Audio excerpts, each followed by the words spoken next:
It's sometimes past midnight. Blindfolded, she's curled up in the grave box with her woolly blanket pulled over her head, half asleep, half alert. Her body has been picking up movements across the floor. Something is afoot, her brain comments as she tries hard to remain in the realm of sleep. The soft sound of the prisoner guard's footsteps moves closer. In a split second, she is fully awake. Her eyes open instinctively, fluttering against her blindfold. Her body turns stiff.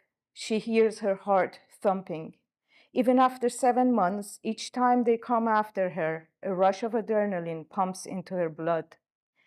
She inhales a chestful of air and wrinkles her nose to push up the blindfold a bit. Not that it would make any difference, just a habit of her body searching for a way out. The second layer of the blindfold is too wide and tight to get any play. I bet next time he'll order his guards to stuff our heads into a black sack and tie it with a cord around our necks so no light would reach us, would motivate us to resist. She pictures herself with her head in a black sack. No, that won't work, not efficient. They need us to see under our feet when we walk. Remaining still, she can sense their prisoner guard bending over her head and reaching for her blanket.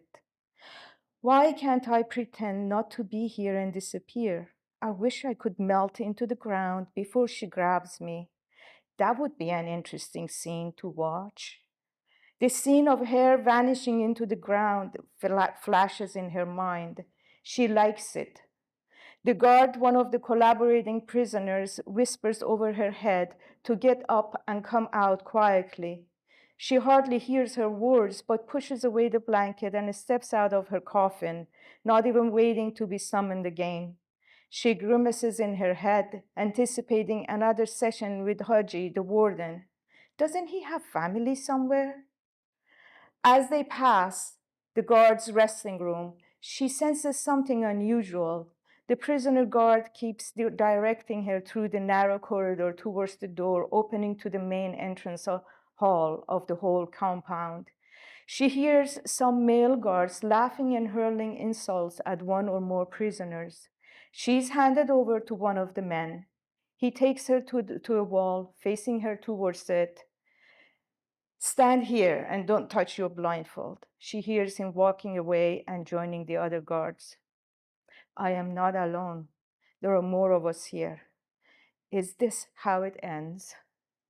She feels a creeping fear expanding inside her body. A few months ago, when the warden was pacing around the room, checking out how well his project, the convert producing factory, was working, he decided that a single blindfold would not keep his prisoners blind enough. She could sense his every movement.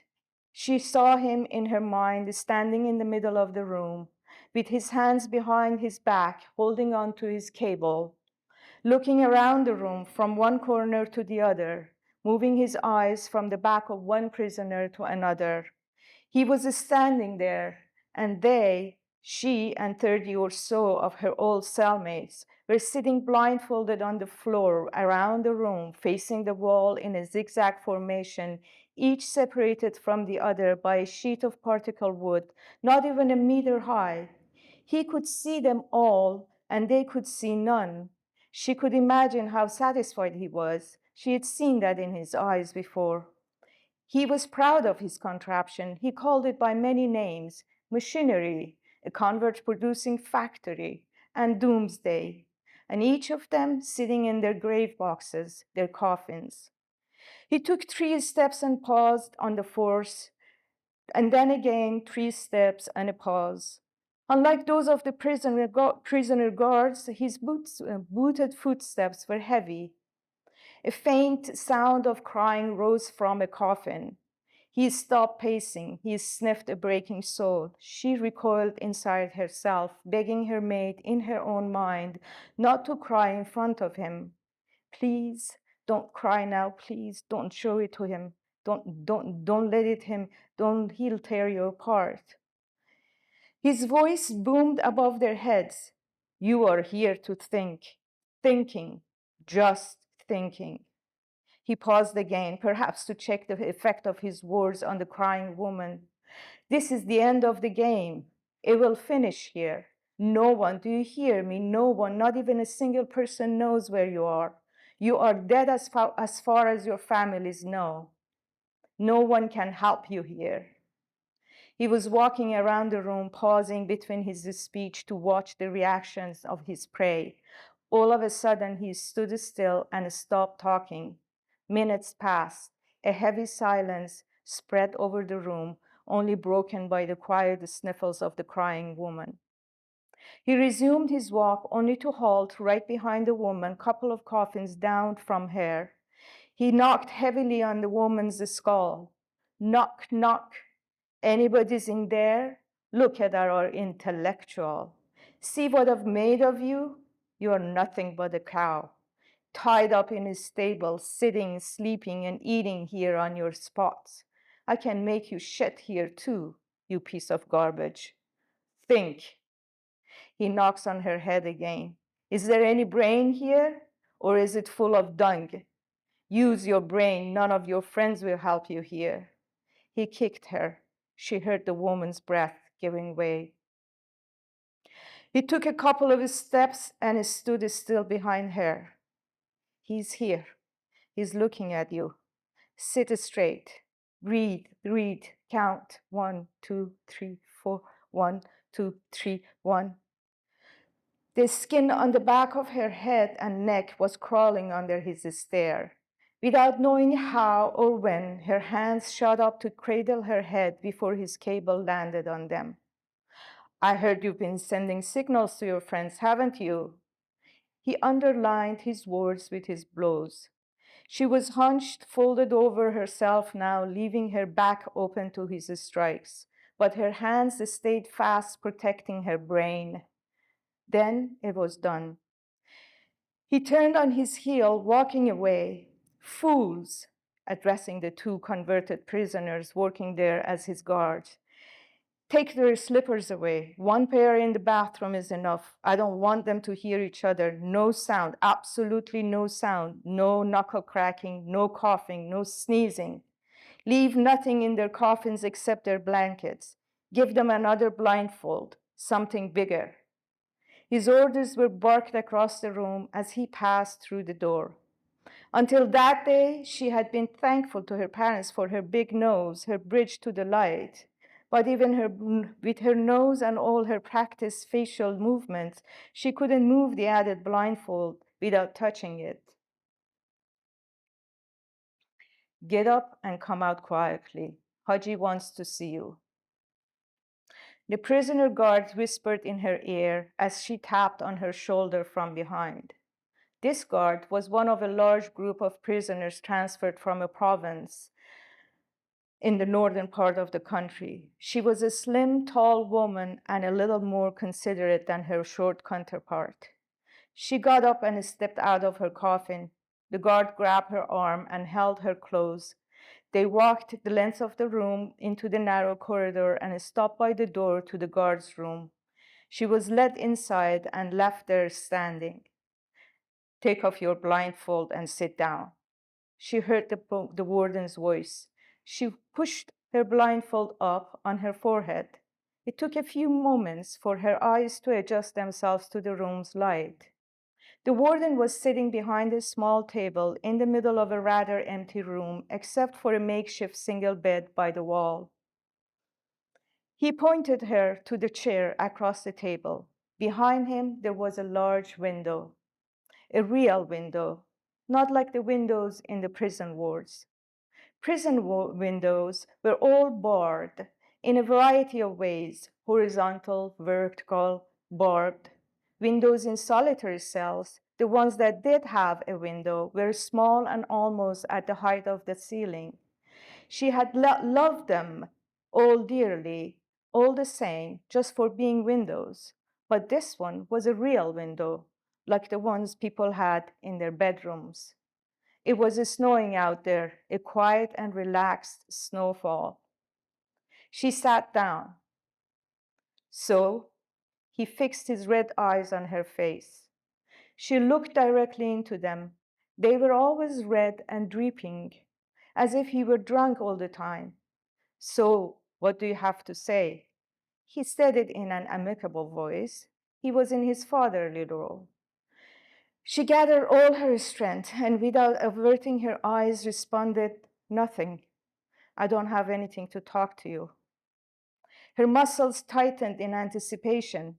She watched how the desire to beat her, to crush her bones, was boiling inside his body. The contours of his body changed. His earlier fatherly look turned into spite. Now his whole face was dripping, like a bulldog looking at its half-dead prey lying on the floor in front of his legs. "You piece of garbage. What do you think you are?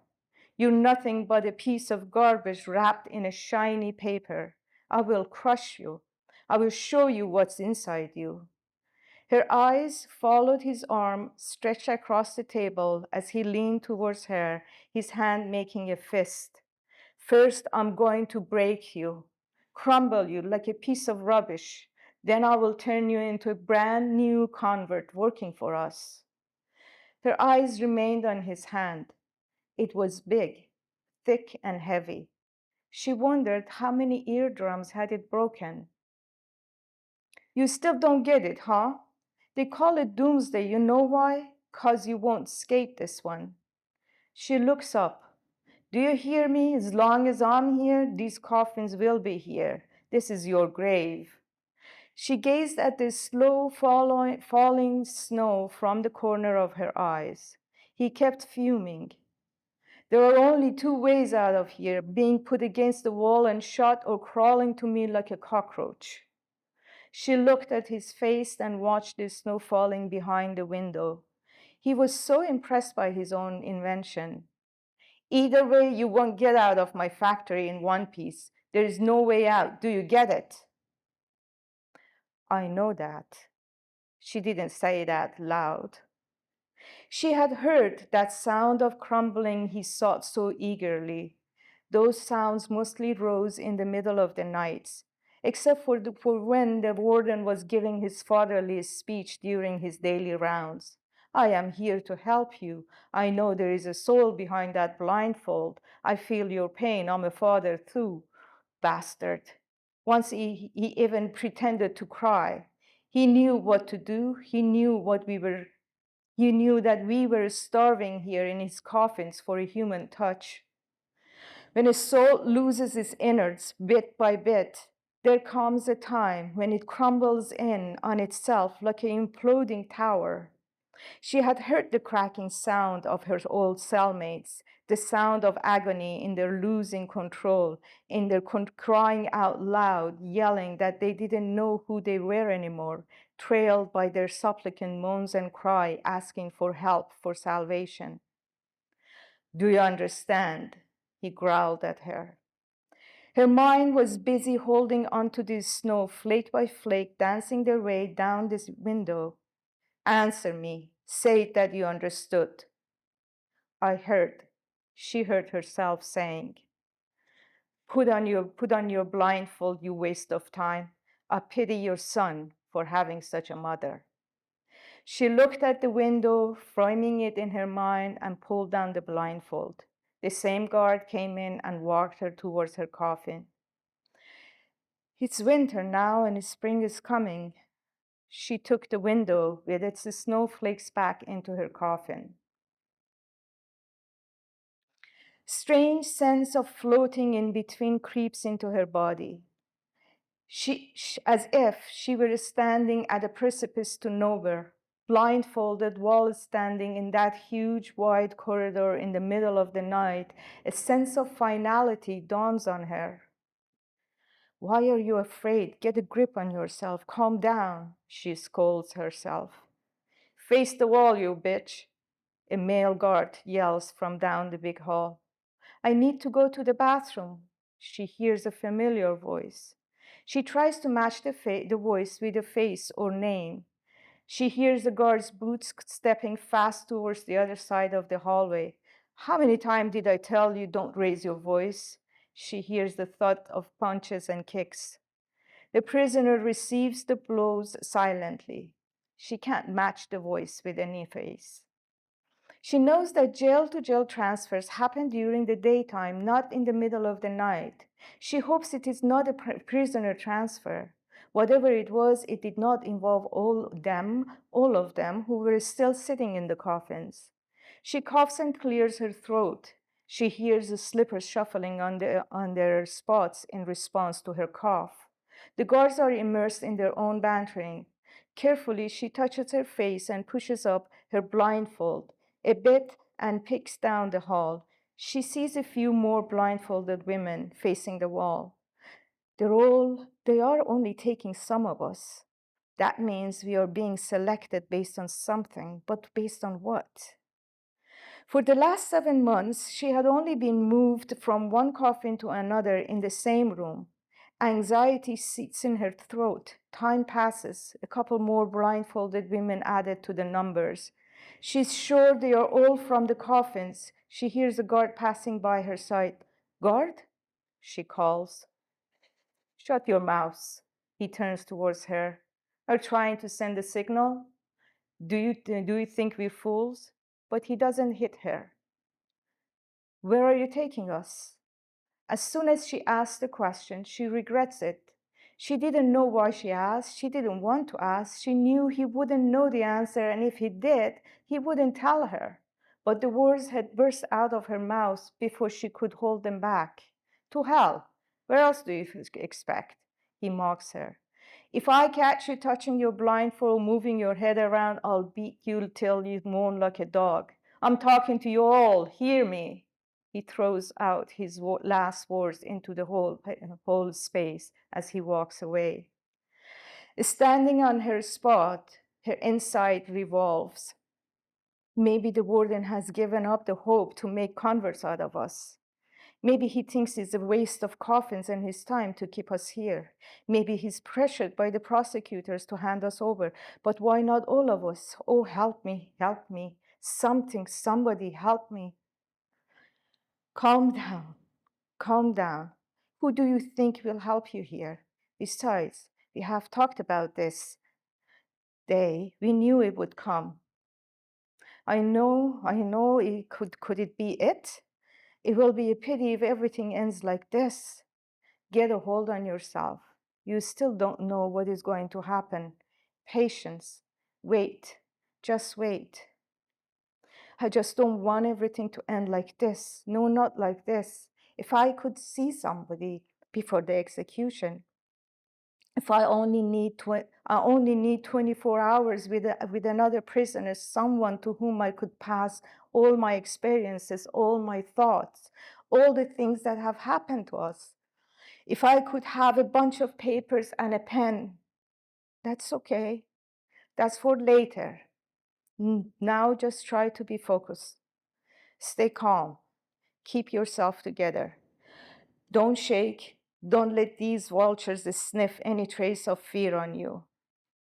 She thinks back on these past months, day and night, the warden and his guards walking around, watching their prisoners from behind, observing their every movement, the way they sat, the way they breathed, awake or asleep, all the time waiting to spot a crack, a small fracture, to dig their claws into the cracked beings of their prisoners, to tear and chew on their flesh while they were still breathing, to watch and savor the death of their prey. She looked at her hands from beneath her blindfold. She touches one hand with the other, examining its back and the backs of her fingers. I know you. I know who you are. I know where I'm coming from. And I know why I'm here. Stay who you are. She shuffles where she is standing, moving her weight from one foot to another. Then, under the pretext of fixing her scarf, she peeks down the hallway again. She had heard correctly. A couple of wall-standing prisoners are gone. Her turn will come. Hours are past. She hears the whispers of a man under her ear telling her to grab the other end of a keychain and follow him quietly. She follows him without any question. In the main entrance hall, they turn in the opposite direction of the room where she was held in a coffin. Then they stop in front of a door. He knocks. The door opens. A female voice asks, "How many more are there?" "4 more for here," he answers. "Okay, come in." She grabs her arm and walks her into the room. Following the guard's footstep, she brings herself into a focus again, as if part of her were separated, hovering above her body throughout the night. The female guard takes her somewhere in the room and stops in front of a coffin. "This is your spot. You're not allowed to take off your blindfold. You can't talk. You can't cough." She knows the litany, the rules of the warden's convert producing factory. She steps inside a new coffin in a different room. "There's still half an hour to waking time. You can lie down if you want," the guard tells her before she walks away. She lies down, slides under the blanket, pulls it over her head, and lets go of the breath she has been holding since she started walking behind the male guard. Soon she hears the rolling sound of the cart carrying their breakfast to stop behind the door. A loud knock, and somebody opens the door. She turns on her side under the blanket, curls up her legs, and pushes up the blindfold a bit, ready for her daily routine. Her ears follow the sound of the big kettle lifted up from the cart and put down on the mosaic floor. She counts the sound of pouring tea in the cups. 23 cups, 23 coffins, 23 souls. She hears the faint sound of a dog barking in the distance. It is spring now. She smiles. There is life out there. Thank you.